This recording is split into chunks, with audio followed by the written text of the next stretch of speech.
Manonona ny fahasoavan'Andriamanitra sy ny fitain'Andriamanitra ho antsika rehetra manaraka ny tia fandarana eto amin'ny MCTV ity efa fampiarahaba ho antsika mbola mamerina ny fiarahabanina ny amin'ny nahatatrarana ny taona 2024 nandray teny ianao mivavakaonao izay mbola itoy amin'izay antsika rehetra fa ny tena zava-dehibe dia ny atonga ny fitain'Andriamanitra eo amin'ny ankonanao eo amin'ny tokantranonao itoy amin'ity taona ity fa tsy hoe mitapaka hoe mahita mangirana kely amin'ity volana janvier ity dia ny mois de juin indray vao hijoro vavolombelona tsy marina aminao zany fa ny fanalahidy manokana izay ambara amintsika rehetra manaraka izao fanarana izao dia mpanjaka voalohany toko fahavalo folo ny andininy faraika amby efapolo ka hatramin'ny efatra amby efapolo ahitantsika ny tantarany Yahaba sy Eli. Rehefa nytenenin'ny Eli Yahaba hoe miakara ary minana sy misotro dikan'izany dia hoe nanara ohatran'ilay fiaina zay le davindray aman-dreny amin'izao fotoana izao atonga ny ankohonana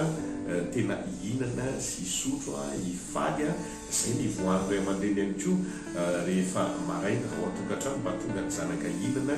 sy isotro dia izay no nataony Yahaba manokana fa Eli dia mifanohatra amin'izany. Eli rehefa miakatra tenen'ny tendrombohitra Karmela dia niakohaka tamin'ny tany izy izy ary ny lohany dia nataony tamin'ny elakelan'ny fiaina izany. Izany hoe Yahaba dia manara-roatra an'ilay fiainana fa Eli niankohaka teo anatrehan'Andriamanitra izany. Iza amin'ireo isika tsirara avy Yahaba ianao sa Eli fa za dia ampahery antsika amin'izao fotoana izao hoe raha mbola misy olona mandoaly anankiray ao anatin'ny fianakavianao mivavaka ho an'ny ankohonanao dia itoy izany fitain'Andriamanitra zany, itoy izany fahasoavan'Andriamanitra zany, itoy izany fahatsaran'Andriamanitra zany, itoy izany fanambinan'Andriamanitra eo amin'ny ankohonanao izany. Le hoe miakatra dia azo adika ihany koa hoe fisandatana anandatranao Andriamanitra, hitondranao amin'ny avo Andriamanitra fa aza diny fa raha tianao itoy izany